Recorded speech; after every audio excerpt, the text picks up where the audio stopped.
Hello, hello, hello. Magandang gabi sa ating lahat. Sa lahat nating mga senior citizens, pensioners at mga pamilya na nanonood ngayon. Welcome po sa Bing Ripoli Live. Okay? Mga kababayan, marami pong nagtatanong tungkol sa pension at cash benefits ngayong 2026. No? Marami mga questions doon sa ating community natin, sa mga videos natin na gawa nung nakaraan. So may dagdag ba sa pension? May 10,000 cash gift ba? Sino ba talaga ang qualified?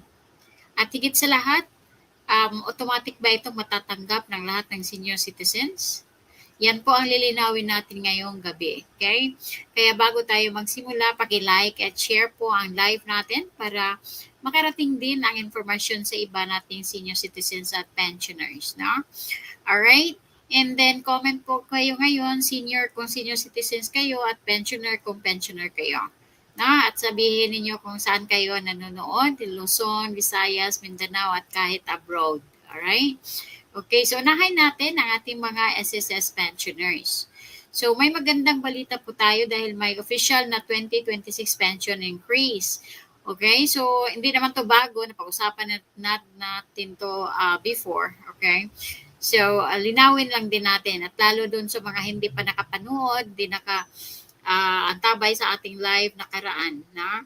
So ayon sa SSS, ang scheduled 2026 increase na originally para sa September ay inagahan at ipinatupad noong June 2026 para sa pensioners as of May 31, 2026. So retirement at disability pensioners, 10% increase. Death at survivor pensioners, 5% increase. Okay? So, uulitin ko po, hindi pare-pareho ang percentage. No?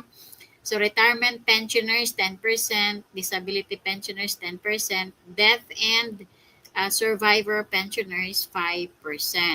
Kaya kung may nagsabi sa inyong lahat ay 10%, hindi po ganon. Okay? Alright, so halimbawa po, magbigay tayo ng halimbawa. But before that, tingnan natin kung meron na bang nag-questions or ask questions sa ating live, no? Okay, wala pa. So, let's go ahead and continue doon sa example. Na ibigay na rin natin to before, but sa mga hindi pa nakakarinig, hindi pa nakakaalam, no? Ito po, no? Kung ang applicable pension ninyo ay 5,000, example lang, at 10% ang increase, so 10% ng 5,000 ay 500. Kung 10,000 naman ay 10%, ang 10% ay 1,000. So, i-add yan, magiging 11,000. No? Sa 5,000, magiging 5,500. Okay, so example lamang po iyon. Ang actual na matatanggap ninyo ay depende din sa inyong pension at disability. Okay? So sa mga SSS pensioners natin, nakita na ba ninyo ang increase sa pension ninyo? Type yes kung nakita na ninyo at hindi pa kung may concern kayo. Okay? Atin na tingnan natin ulit kung merong sa ating comment section. Wala pa, no? So comment lang kapag may question kayo. Okay? Alright. Okay, so ngayon, punta tayo sa tanong na alam kong hinihintay ng marami.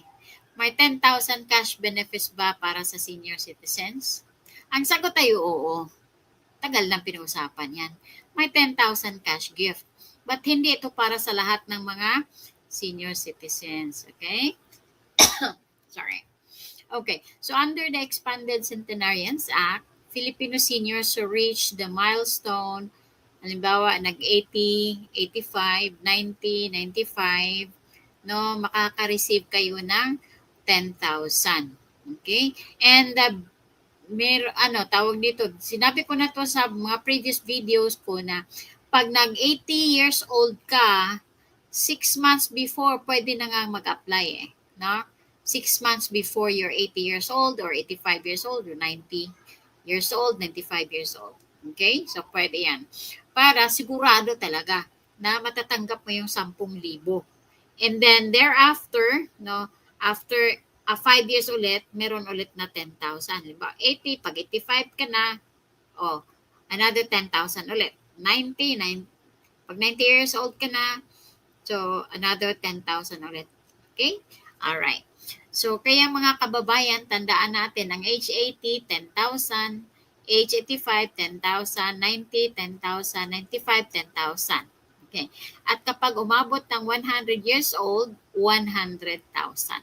Okay. Dati merong 1 million pag mag 101 ka na. No? Pero ngayon wala. Tinanggal yata nila. Okay. So, hindi po ibig sabihin na dahil 60, 65, or 70 years old, automatic may 10,000. Okay? So, as of May 31, 2026, NCSA reports 75,922 grantees and 801.79 million already disbursed under the program. So, meron ng worth na 800, plus is 800,000 plus. No, hindi 800,000. 801 million plus na.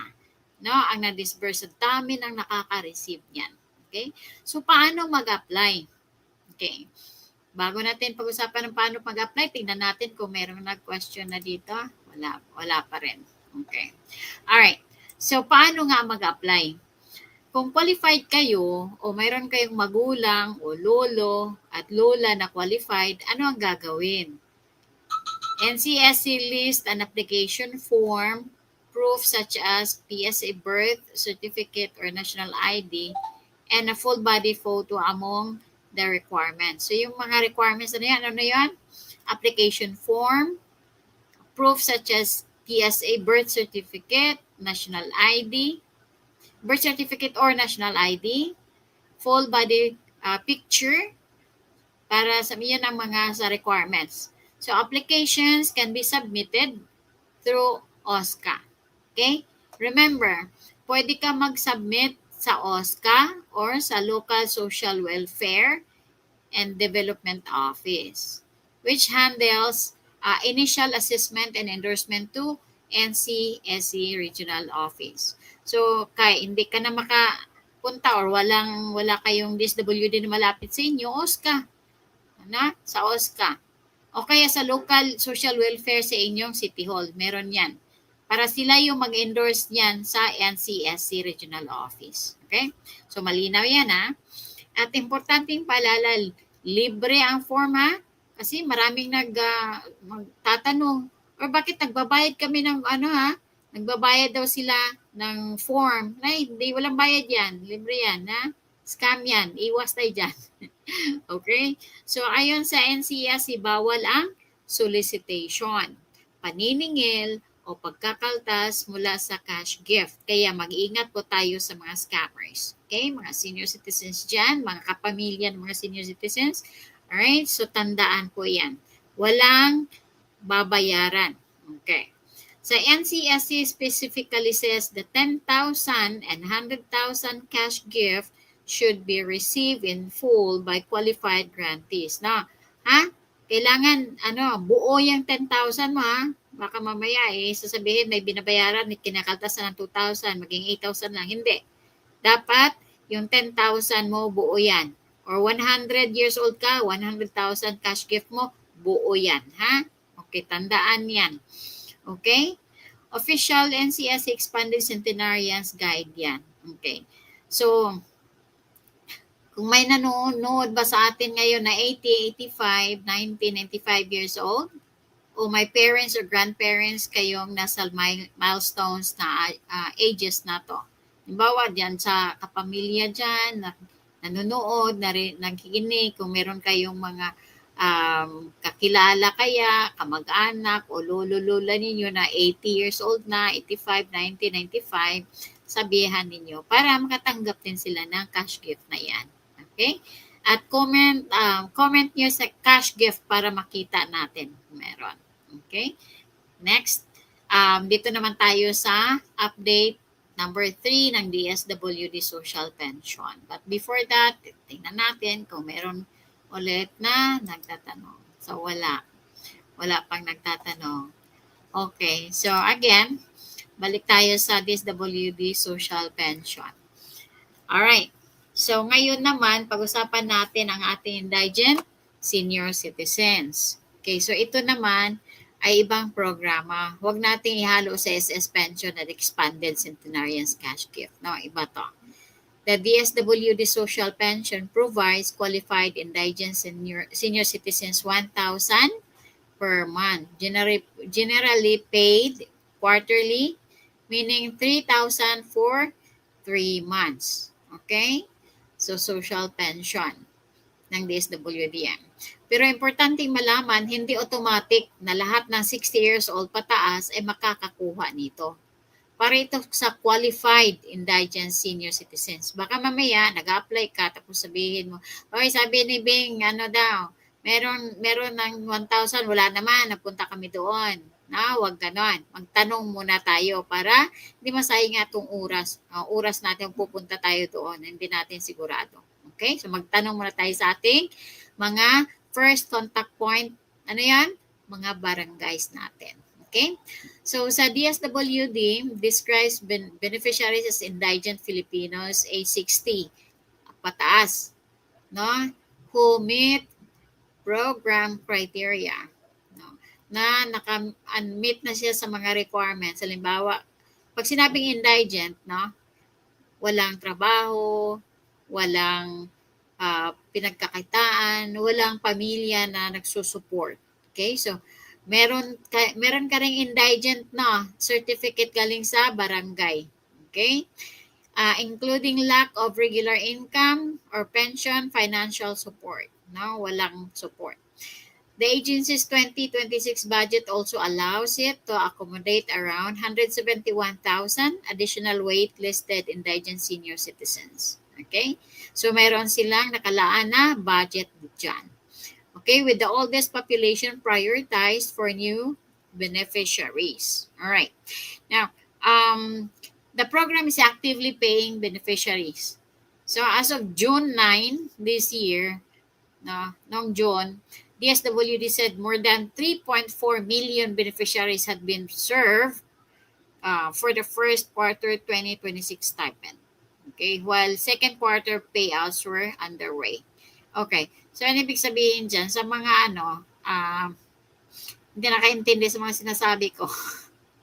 Baka mamaya hindi naintindihan yung ating pagka-pronounce, inumpisahan noong 2026.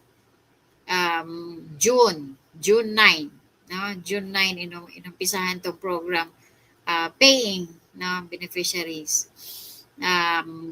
Nakapagbigay na sila ng 3.4 million, no? Beneficiaries. Kasi ilang million ba ang mga senior citizens sa Philippines, no? More or less 12 million. Okay. Hindi naman lahat diyan indigent, 'di ba? Ay iba diyan may mga pension sa SSS, pension sa GSIS, ang iba may trabaho pa kahit senior na, 'di ba? Ganun. Okay, so may tanong tungkol sa ID.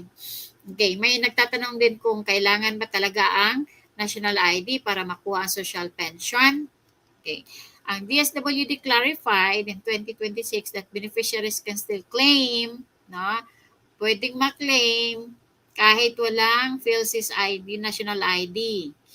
Other valid government IDs can be used. Like, may senior citizens ka, o kaya PWD, na, o anong ID meron ka, SSS, pwede. Okay? Alright. Hindi pala kasi ano pala yan. Ang SSS is hindi po pwede kay indigent. No? Indigent. Alright. So, sabi ni Secretary Rex Gatchalian na ang valid OSCA ID pwede. No? So, huwag po agad maniwala kapag may nagsabing mawawala ang pension ninyo dahil wala kayong national ID. Magtanong at mag-verify muna sa DSWD. Okay? Alright. So, balikan natin kung may mga question. Wala. Okay, so walang question. Alright. So, important warning lang, no? Ito ang magandang sasabihin sa ating mga senior citizens dyan, mga kababayan, no? gusto ko lang pong magbigay ng isang napakahalagang paalala na kapag may nakita kayong post na nagsasabing lahat ng senior citizens may 10,000, huwag tayong maniwala agad. Okay, tanungin natin, ano ang programa, sino ang qualified, anong government agency, na baka mamaya pala namimigay din ng ibang mga agencies, no? Pero as so far wala naman. Okay. So magtanong muna na may official announcement ba? Dapat totoo. Dahil magkaiba ang SS pension increase, DSWD social pension at expanded Centenarian Act cash gift. No? Alright, so dito sa Bing Ripoli, gusto nating maintindihan ninyo hindi lamang kung magkano ang benefit, kundi kung sino talaga ang qualified. Okay? Alright, so tingnan natin ulit if we have questions. So, walang nagtatanong. Okay. Alright. So, i-comment ninyo din if you have questions din, no? Kung sabihin mo SSS, DSWD, or cash gift, babasahin natin ang lahat ng mga question ninyo. Okay? Alright. So, iti-check natin. Wala naman nagtatanong. Pero, yung mga hindi umabot, i-post naman natin to sa sa ating channel, sa Bing Ripoli. Alright? So, bago tayo magtapos, recap lang tayo, no? So, ano yung napag-usapan natin? Number 1, may 2026 SSS pension increase, 10% para sa retirement at disability pensioners, at 5% para sa death as survivor pensioners covered by the June implementation. Okay. Number 2, may 10,000 expanded centenarians cash gift. But para ito sa qualified Filipinos reaching ages 80, 85, 90 at 95 at 100. Naman, 100,000 naman sa mga age na o edad na 100. Okay? Number 3, may DSWD social pension na 1,000 monthly para sa qualified indigent senior citizens. Okay. Kaya napakahalaga pong alamin kung anong programa ang pinag-usapan bago tayo maniwala sa mga nakikita nating post online. Kung nakatulong ang live natin, please like, share, at subscribe sa Bing Ripoli. I-share po ninyo ito sa inyong parents, grandparents, kaibigan, at kapwa senior citizens para maraming tayong matulungan at makakaalam, no? At maraming maka-benefit sa mga binibigay ng ating mga government agencies. Okay? So maraming salamat sa pagsama sa akin ngayong gabi. Ingat po tayong lahat at magkita-kita tayo muli dito sa Bing Ripoli. Alright, so since wala namang nagtatanong dito, have a great day everyone. No? If you have questions, sinasagot ko naman yan araw-araw kung tinitingnan yung mga nagtatanong, no, sa mga na post natin ng mga videos, kung ano man yung mga may tanong kayo, pinagsikapan ko yan na sagutin. Alright? May community tayo dyan at sine-check ko talaga sino yung tatanong. And the next week, mag-live ulit tayo, no? Ano naman, mga questions ating babasahin yan. Alright? So have a great day and stay safe everyone.